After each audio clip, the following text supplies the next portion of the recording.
So we've all logged into FetLife at one time or another, if you've been involved in the scene at all.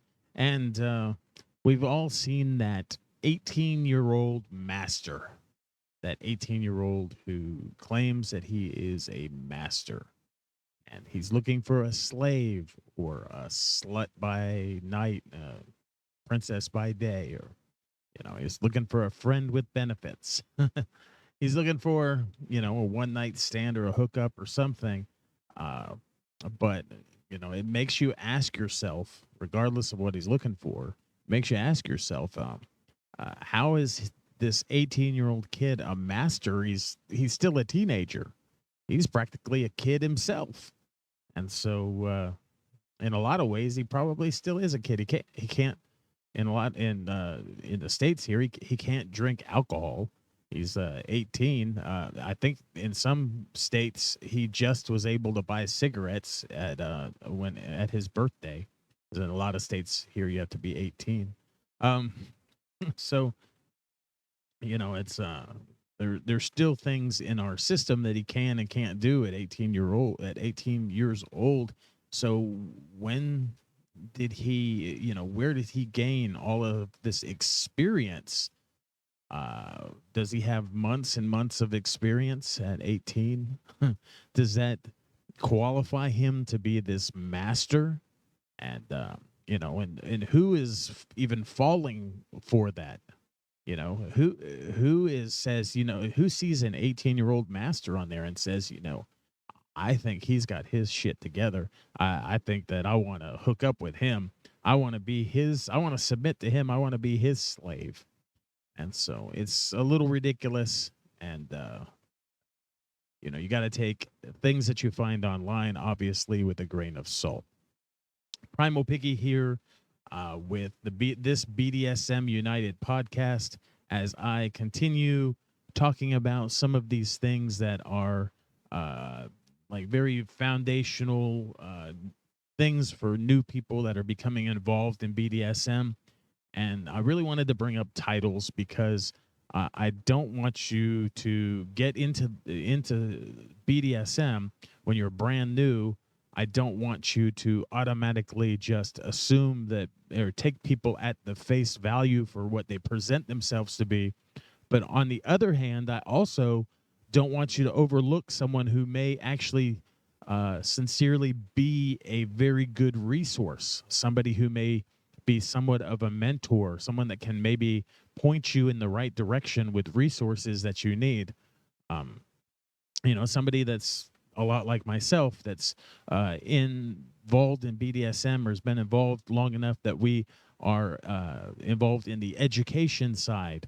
Maybe we, like me, maybe it's somebody who hosts munches or hosts other types of events and is somebody who can, point you in a good direction. Oftentimes when you're starting, you don't really know where to start, and you don't know you don't know what questions to ask. You don't know what you need, and so this is one of those things that I wanted to just kind of briefly throw out there. Is we wanted to talk really quickly about titles, or real early in the discussion. We want to talk about titles, and so I'm going to give you some of the traditional, some of the history a little bit. I always kind of throw that in there because a lot of people still in modern BDSM don't know the history. So they don't know where these things even came from. They don't know. They just think this is just arbitrary stuff that, somebody made up and, and so oftentimes they'll even try to challenge it and try to do their own thing. And that's where we get things like an 18-year-old master from and stuff like that. So traditionally, titles were earned. Uh, Titles traditionally like honorifics, and honorific is like a title that you would give honor to someone who's on the more dominant side, who's in the what they would call the left side of the slash, because a lot of times you'll see things written like D/S. And so the left side of the slash is where the dominant falls, and the right side of the slash is where the submissive falls. And so a lot of times you'll here it referred to as a D type and an S type. A D type is, of course, the dominant, and the S type is the submissive in a relationship or in a dynamic, and in the lifestyle, in the culture, all those things. And so for a D type, oftentimes the titles were earned based on skill level and mastery. People would, within local clubs, this is before the internet existed, people in local clubs uh, would show, they would present to the members of that club that were in good standing, that had been involved for, for a long time. They would show and prove themselves that they had gained a level of mastery in certain areas or certain kinks and protocols and those kinds of things, and the it would become accepted within that local club, and whatever maybe a symbol would be affixed to it, but oftentimes the title would be accepted, that this person has gained the title of and should now be known as sir or daddy or dominant or master, depending on where in the hierarchy, in the ranking system, which was kind of brought over from military rank and military. Uh, Military rank has, people start out as this, as a private and a corporal and then a sergeant, and then it kind of goes on up, and then there's officers and things like that. And so um, there's all different types of rank, and so that's where the men that were originally involved in BDSM, they had a military background, most of them, and they brought that hierarchy, that military hierarchy, and that's where these titles came from. And of course, the titles don't have anything to do with private or corporal or actual military things. They created their own titles back then, but they were things like master and elder and um, dominant. They had some clubs. It depended on which local club you were involved in. It wasn't necessarily the same all across the board, and so different clubs would have different criteria and may have slightly different titles. Some may have a dominant and a sir and a master and a daddy, and other ones may just may one of those titles may not be there. But master was basically a almost a universal one, and to gain mastery took many years and lots of proving yourself within the community, lots of showing that you knew the protocol and you knew how to lead and how to command a submissive's attention and how to scene and how to care for your submissive. And so the master meant mastery, like you mastered something, somewhat like a master's degree. You go to school for an extra period of time, and it is showing that you have you specialize in something with a master's degree more so than a more generalized undergraduate degree. And so it shows a level of mastery. And so, but the internet came around, and when the internet came around, things modernized, and local clubs all kind of local clubs, of course, like the internet, because they could now glean one from another. But then the negative side of the internet is that people became involved anonymously with BDSM because with a screen, and the other person, in before there was even pictures on the internet, there was just words, and so you had your username, and you just had these words about who you were, and it was like internet chat, and that was before there was these things called graphic user interfaces, and that's where you now have a lot more pictures and media. It took a lot of growth with the internet for bandwidth to where you could really even swap pictures, and now you can have these videos and these kinds of things. So we can we can see more of who people are, or we see what they show us, of course, but we can see more of who they are uh, today than when the internet first came about. It was just username and a text, and so unless you met somebody in person, you didn't know exactly who they were, and so people began to give themselves self-appointed titles, and so that's where a lot of titles, where lots of things changed with the internet, and that was one of them.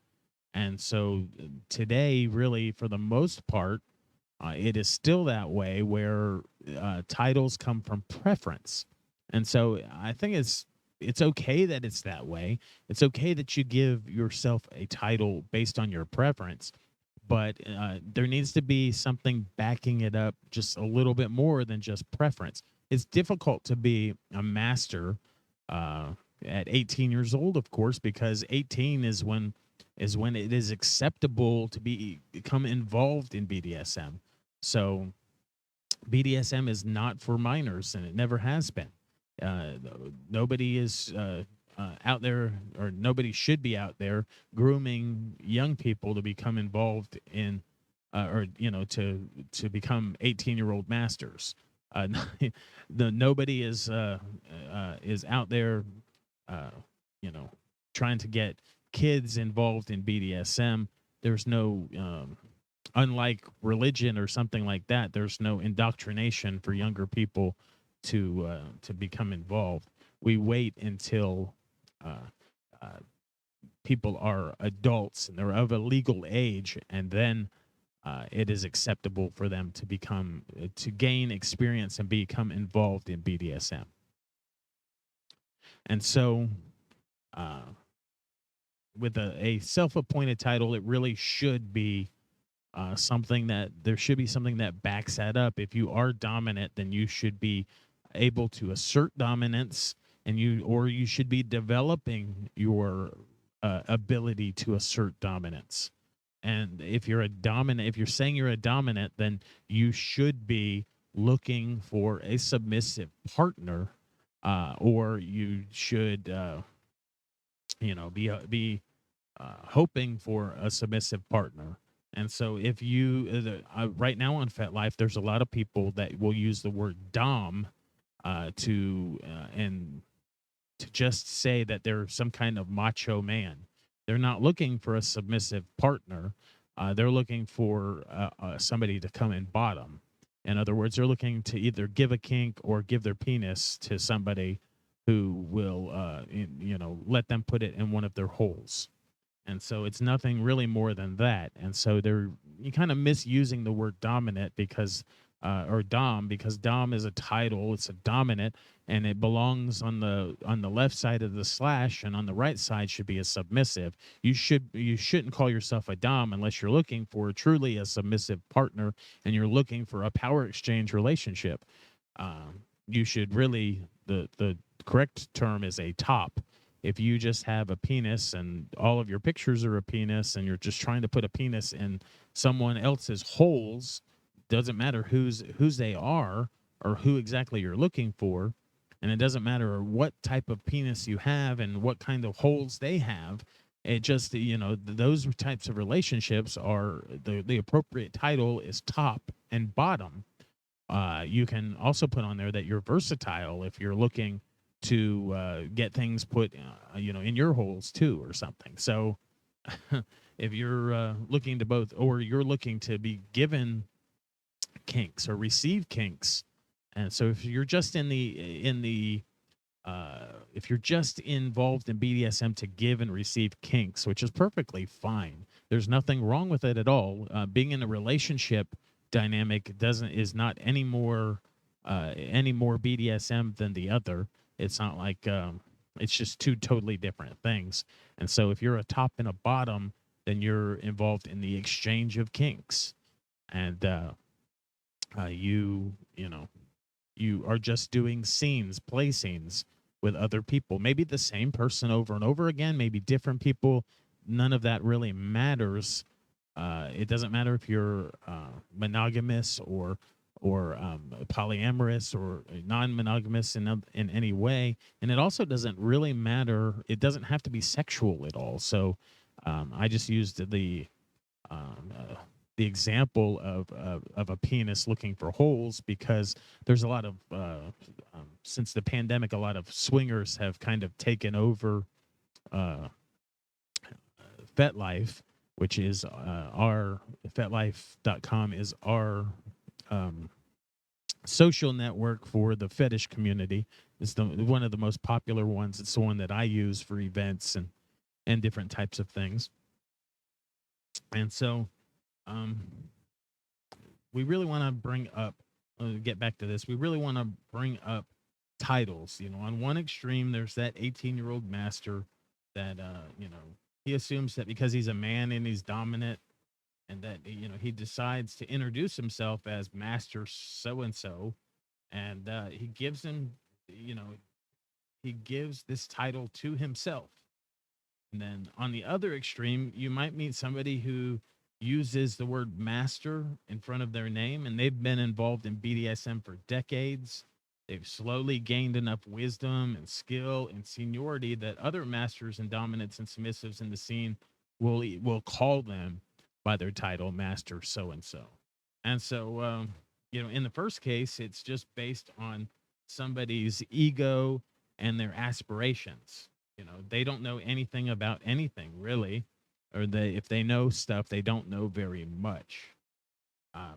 That title, you know, and then in the second case, the title of master is a recognition of actual rank and of accomplishment, indicating that, you know, others consider this person to have mastered a body of knowledge and skills, and really making them capable of giving you good advice and even judging the capabilities of others, allowing you know, helping you vet other people, and so or vet your potential play partners, you know, that sort of thing. And so this master could be a valuable resource for you. And so while the first could be anything from just a harmless poser to a dangerous predator. And so could be somebody catfishing, you know, that could be the case as well. You know, telling you one thing and really kind of delivering something different. So, you know, titles are often, you know, appropriate sometimes just within a role play relationship. And so you really shouldn't use those titles on something like FetLife. If all you do is role play as Master so and so, you would put your title as a top, and then you can say that, you know, in your description, in your bio, that, you know, my partner calls me Master so and so, and I'm into a master slave role play or something like that, and that's perfectly acceptable. That's a, you know, that's a great kink for those who enjoy it. And so, but a scene specific title is not the same as a title for that you would go about and call yourself, you know, that you're, it's not a scene specific title is not the same as an identity. That's the best way to put it. And so there are things like roles that we play. You know, you can play the role of a doctor in a scene and act like you are a medical professional, but you wouldn't go and advertise yourself as Dr. So and so anywhere else, because you're not a doctor. You're especially not a medical doctor. I mean, you're not, you know, you wouldn't, you know, if you don't have the degree and the knowledge to back it up, you don't be, you wouldn't go out and tell the world that you're a doctor so and so. You're not a doctor. You just play as a doctor in a scene, which is perfectly acceptable if that's what if you're into medical play and you like you know, you want to put a speculum and put, you know, somebody's feet in stirrups and go over their body with a Wartenberg wheel, and maybe even, you know, get into some needle play or something like that. Medical stuff is fine. It's great kinks for those who enjoy it. But and you can be a doctor and play doctor and nurse or doctor and patient, all that you want within a role play in a scene. But you wouldn't go and give yourself the identity of a doctor outside of that scene, because it would not be appropriate. It would be false advertising to the extreme right there. It could be really dangerous. Someone coming to you for medical advice, and just because you role play a doctor in a scene, would you even be willing to give it? That'd be there was these funny commercials how people were watching things on TV, and a woman like falls in a restaurant. Another woman comes up and they ask, "Oh, are you a doctor?" She's like, "No, I just watch lots of medical dramas on TV." And she then, does crazy things. There was another one where there was of that same type of commercial where the mascot of a sports team comes up and it comes into the huddle and tells the coach, I know exactly what to do. And they're like, how do you know? And he's like, I watch a lot of sports TV. And then he gives this really terrible play that doesn't work. He goes running out of the stadium afterwards. And so I just want to briefly go into, how do you address somebody that you don't know? And so within BDSM, within the, BDSM is a culture and it is a community. And so you'll come in contact with other people, and people usually refer to people exactly as they were first introduced to them. If you met somebody, as Sir Stephen, for instance, then that's the name that you'll probably know him by. His name may not even be Stephen. In this lifestyle, sometimes people um, uh, use different names just to protect their identity from from within the scenes, and like Sir, they may call themselves Sir John, uh, you know, uh, but in real life their name is Steve. It's not John. And so they're doing it just to protect their identity. Maybe they're in a sensitive type of career and they really need to have a little bit of anonymity, but they still want to be involved in the BDSM community. And so if they were going to play with you, perhaps they would tell you what their real name is, their real identity. If in the during the vetting process, as it if it looked like you were yeah, you were going to play together just for the safety of your own personal safety, you would want to know what their real name is in that scenario. Uh, and so a lot of times when you meet somebody, addressing them as yes sir or no sir, yes ma'am and no ma'am, kind of like that southern hospitality kind of those type of honorifics are generally acceptable for anyone who is a dominant. Oftentimes, if you use sir and ma'am and the person is a submissive, they may tell you that they prefer not to be called sir or ma'am, and then they will tell you what their name is. In the traditional old guard, sir was usually was kind of a name that every dominant would somewhat be called. Sir so and so, sir so and so, and then they would be called either slave and then their name, or sub in their name. But there was different levels of like slave John or boy Bill or boy. Slave and boy were mostly in the traditional sense what submissives were called. Within BDSM clubs, there was different levels of protocol. You wouldn't be at the grocery store and refer to somebody as, this is slave John. This is my, you would just refer to them as John, and you wouldn't say this is Master Stephen. You would say this is Stephen.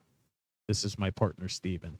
And so and there's different levels of protocol. So outside of scenes, we wouldn't call somebody Master Stephen or Slave Bill or whatever whatever that is. We would just call them by their first name. If we were writing it down, perhaps we may capitalize. We would most likely capitalize the dominant person's name, and a lot of times they will write the name of the submissive person in lowercase. So like Stephen with lowercase as opposed to Stephen with a capital S. if they were a dominant. And so in correspondence, you would that would be acceptable if you knew that somebody was a submissive to not capitalize their name if you wanted to. Um, Oftentimes, autocorrects and kind of things will do it for you these days. So, you know, it's kind of a thing of your personal preference. So, sir and ma'am is really a good way, and then just uh, uh, uh, if they are if you know their first name, you could call them sir, or so you know, like a sir and then their name, call them Sir Stephen or something like that. It would probably be acceptable. A lot of times people will tell you what they prefer to be called, and then you would just call somebody Stephen if they were a submissive. Just call them by their first name. That would be the easiest way to do it. In the feminine side of titles are a little different. A dominant is generally referred to as a dame, which is Domme. Sometimes people will just call themselves dom and spell it either or. Dom can be somewhat gender neutral, and then and this is in regards to female presenting or male presenting persons. There's definitely people will oftentimes, you can assume that who someone is. You can ask who someone is, either or something of that nature. You can ask them what pronouns they use. That's a good acceptable way to find the corresponding gender type language. And then if they use they or them, of course you can ask them, how do you prefer I address you? That sort of thing. You just do the best that you can, and people will oftentimes they'll correct you and tell you what they prefer, what their preferences are. Sometimes if you speak to someone who's a submissive, they may refer you to their dominant partner and call me whatever my dominant partner prefers. And so some of those types of things. And then there's also mistress. There's master, of course, and mistress. Usually a lot of times uh, miss sometimes work, or Mrs. sometimes works.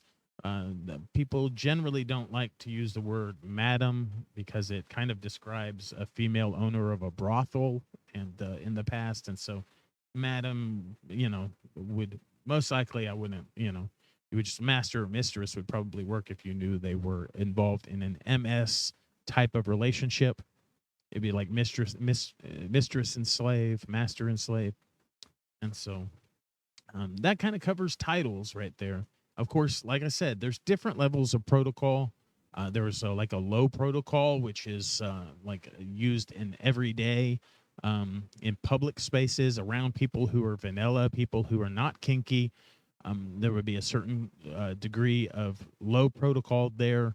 You definitely wouldn't want to, in a low protocol in the grocery store, you want to address people in a way that doesn't out them. You don't want to out somebody as in being involved in BDSM because they may not want others to know, uh, their involvement. It may not be safe for them according to their career, according to um, any kind of legal things that they have going on with visitation of children and different types of things. If they're going through a divorce, involvement may be used against them, things like that. And so there's a low protocol there. There's somewhat of a medium protocol, and that would be at any type of possibly a munch or an event, any kind of BDSM club. There's that medium protocol would be any correspondence on FetLife, something like that. And then some events you may attend, if you see the words high protocol, you'll definitely want to take a lot of care and consideration about about asking. You may want to ask the host a lot of questions to see if you'll even be a good fit for a high protocol event, because there's a lot of things to know. There's quite a learning curve. You may want to see if there's some type of orientation that you can take, before attending a high protocol event, because their high protocol is like the most strict. It is the most heavy on etiquettes and those types of things. And so there will be definitely, you may not even be allowed to speak to somebody else's submissive or slave in a high protocol scenario and or high protocol event. And so you definitely want to double check. And so if you see high protocol, that if you're a new person, that may be something that you need to learn about first before you become involved in a high protocol event or put yourself in a high protocol situation, especially if you're a submissive, because that can there's a lot of extra special protocols for all submissives in a high protocol scene. And so, anyways, my name is Primal Piggy. You can find me on Facebook at the Primal Piggy, all one word. And we also host a free educational website called Whips, Chains, and Duct Tape. You can find that page on Facebook at WCDT BDSM, all those letters together. It's called Whips, Chains, and Duct Tape on Facebook. There's over 110,000, 112,000 people following that page, and so lots of interactions there. We also have a private Facebook group called BDSM Education Group. You can find the link to that on the Whips, Chains, and Duct Tape Facebook page. It is the official group that we have. There's around 850 people right now, anywhere between 850 and 1,000 typically, all learning about BDSM there. And so that is a really great group, great resource for you. And those things are free, just like this podcast is free. And so we've been involved in BDSM education for adults, teaching nonviolent consensual BDSM since 2012. And so we've been at this for a long time. I haven't been involved with Whips, Chains, and Duct Tape that long, but I have the last couple of years. And so, all right. Thank you for listening to this podcast, and have a great rest of your day.